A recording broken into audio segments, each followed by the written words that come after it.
பெரிய நெல்லிக்காய் வச்சு ஊறுகாய் போடலாங்களா? பெரிய நெல்லிக்காய் சுத்தமாக கழுவி ஸ்டீமில் வச்சு இப்படி வேக வச்சு எடுத்துருங்க. இது இப்படி லேசாக நசுக்குனீங்கனாலே இப்படி நல்லா பிரிஞ்சு வரும் சொலையாக.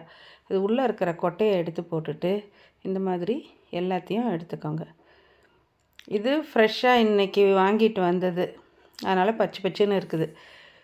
ஏற்கனவே ஒரு 10 நாளைக்கு முன்னே வாங்கினது. இப்படி கொஞ்சம் கலர் மாறிடுச்சு. இருந்தாலும் இதையும் ஸ்டீமில் வச்சு அதே மாதிரி உடச்சி எடுத்துக்கிட்டேன். அது ஒன்றும் எந்த வகையிலையும் டேஸ்ட் மாறாது. இப்போது வெந்தயமும் கடுகும் வறுத்து எடுத்து வச்சுக்கிட்டேன் பொடி பண்ணி போடுறதுக்கு.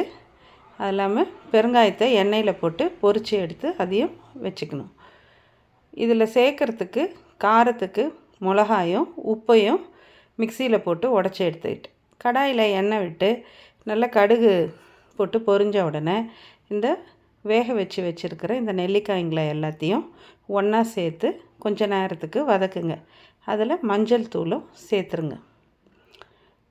கொஞ்ச நேரம் நல்லா வதங்கினதுக்கு அப்புறமா ஒரு 5லேருந்து 10 நிமிஷம் வரைக்கும் லோ ஃப்ளேமில் வதங்கட்டும். அதுக்குள்ளே இந்த மிளகாவும் உப்பும் உடச்சி வச்சுருக்கோம் இல்லைங்களா, அதையே அதில் சேர்த்து திரும்பவும் ஒரு 10 நிமிஷத்துக்கு ஸ்லோவில் நல்லா கிளறி விடுங்க. பெருங்காயத்தை பொடிச்சதை அப்படியே போட்டு மிக்சியில் உடைக்காதீங்க, பிளேடு பாழாயிடும்.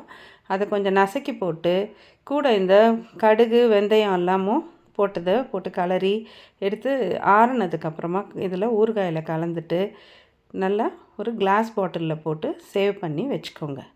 இப்போ உங்கள் நெல்லிக்காய் ஊறுகாய் ரெடி.